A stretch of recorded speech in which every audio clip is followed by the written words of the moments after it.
కిరా కార్పి వెనుక పోలీసులు ఉన్న వీడియో ఒకటి వైరల్ అవుతుంది. సెక్యూరిటీ ఇచ్చారు అతనికి అని చెప్తున్నారు. ఎట్లా చూడొచ్చు దాన్ని? తప్పే ఉందండి దాంట్లో. ఇప్పుడు ఎవరికైనా ఒక మనిషికి థ్రెట్ ఉంటే సెక్యూరిటీ తీసుకోవచ్చు. గవర్నమెంట్ కాడికి వెళ్ళి నాకు థ్రెట్ ఉంది, నాకు సెక్యూరిటీ ఇవ్వండి అంటే గవర్నమెంట్ ఎవరికైనా, ఒక కిరాక్ ఆర్పీ అనే కాదు ఎవరికైనా ఇచ్చేది గవర్నమెంట్ సెక్యూరిటీ. దానికి తోడు కిరాక్ ఆర్పీ అనే అతను కొంచెం ఈ సినిమాల్లో కానీ ఈ సోషల్ మీడియాలో కానీ యాక్టివ్గా ఉండే పర్సను. దానికి తోడు మొన్న వైసీపీ గవర్నమెంట్ మీద ఇతను ట్రోల్స్ చేశాడు. అదిగాక టీడీపీ సపోర్టరు కిరాక్ ఆర్పీ అనే అతను. దానికి తోడు మన నెల్లూరు ఆయన ఎంపీగా పోటీ చేశారు అతను రెడ్డి, అతనికి కూడా ఇతను సపోర్టరు. తప్పేముంది, ఇప్పుడు ఒక ఎమ్మెల్యే వాళ్ళ ఇంట్లో ఒక ఎంపీ ఎమ్మెల్యే ఇద్దరు ఉన్నారు. ఇప్పుడు ఆ రెడ్డి గారి ఇంట్లో వాళ్ళకి దగ్గర మనిషి కిరాక్ ఆర్పీ సెక్యూరిటీ అడిగారు, ఇచ్చుకున్నారు. అంటే బయట ఇప్పుడు అతను ఒంటరిగా తిరిగితే ఏమన్నా ప్రాబ్లం ఉన్నాయేమో, ఎవరైనా అటాక్ చేయడం ఏదన్నా ఉండిద్ది కదా, దానికి ఏమో సెక్యూరిటీ తీసుకున్నారు. తప్పేమో లేదు దాంట్లో. అంటే వైసీపీ వచ్చాక మీ అంత చూస్తామని చెప్పేసి సోషల్ మీడియాలో వైరల్ అవుతున్నాయి. కిరాక్ ఆర్పీకి వార్నింగ్లు వస్తున్నాయి. ఎట్లా చూడొచ్చు? 5 ఏళ్ళ ప్రభుత్వం ఏదైనా సరే 5 ఏళ్ళ తర్వాత ఎటు పోయితే తెలియదు ప్రభుత్వం అనేది. ఏమండి, వైసీపీ రావడం అనేది ఇంకా కలగంట వాళ్ళు వైసీపీ వాళ్ళు. ఆల్రెడీ 151 స్థానాలు వచ్చిన వైసీపీని చిత్తుగా ఈరోజు ఓడగొట్టి ఇంటికి పంపారు ఆంధ్రప్రదేశ్లో.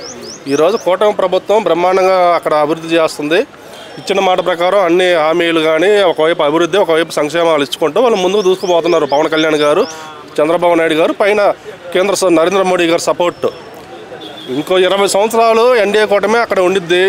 అవసరమైతే పవన్ కళ్యాణ్ గారు అయినా సీఎంగా ఉంటారు, లేకపోతే నారా లోకేష్ గారు ఏమైనా ఫ్యూచర్లో సీఎంగా ఉంటారు. వాళ్ళ అండర్స్టాండింగ్ ఏమో కానీ ఈ కూటమి ప్రభుత్వం ఇంకో 20 సంవత్సరాలు ఉండిద్ది. వైసీపీకి ఇప్పుడున్న నాయకులు ఎవరు లేరు, అంతా ఈ కూటమిలో చేరారు. అంతా మ్యాక్సిమం గ్రౌండ్ స్థాయి నాయకులు కానించి పై స్థాయి నాయకుల వరకు వైసీపీ వీడి అయిపోయింది. ఈ పార్టీ పని ఆల్రెడీ కూటమిలో చాలా వరకు చేరారు. ఇంకా వైసీపీలో ఎవరున్నారు ఆడ నాయకులు కూడా లేరు. నాకు తెలిసి ఇంకా పార్టీ కూడా రాకపోవచ్చు.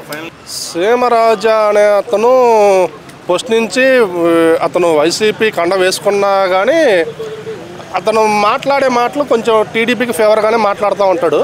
అటు వేస్తా ఇప్పుడు గతంలో ఒక అతను టీడీపీ కండ వేసుకొని టీడీపీ వాళ్ళు కామెంట్ చేశాడు. అతని పేరు నాకు తెలియదు కానీ అలాగే దానికి యాంటీగా సీమరాజాని వదిలేరు. ఇతను వైసీపీ కండ వేసుకొని వాళ్ళే నాకు ఇస్తున్నాడు. ఏం ఇష్యూ ఉండదండి వీళ్ళ వల్ల. ఇప్పుడు ఆంధ్రప్రదేశ్లో చాలా ఇష్యూలు ఉన్నాయి. రాజధాని లేదు, యువతకి ఉపాధి అవకాశాలు లేవు, పోలవరం లేదు, అక్కడ పెద్ద పెద్ద సమస్యలు ఉన్నాయి. అప్పులతో కూడుకుపోయింది రాష్ట్రం. దాన్ని ముందుకు తీసుకుని వెళ్ళాలని ఈరోజు ఆంధ్రప్రదేశ్ అప్పులతో కూడుకుపోయిన ఆంధ్రప్రదేశ్ని ముందుకు తీసుకుని వెళ్ళాలని, ఇచ్చిన హామీలన్నీ నెరవేర్చాలని పెద్ద పెద్ద ఇష్యూలతో ఈరోజు అక్కడ ప్రభుత్వం పోరాడుతుంది. సెంట్రల్ సపోర్ట్ తీసుకొని ఈరోజు అంచులుగా డెవలప్ చేస్తుంది. వాటితో పోల్చుకుంటే ఈ చిన్న చిన్న ఇష్యూలు లెక్కలోకి కూడా రావు.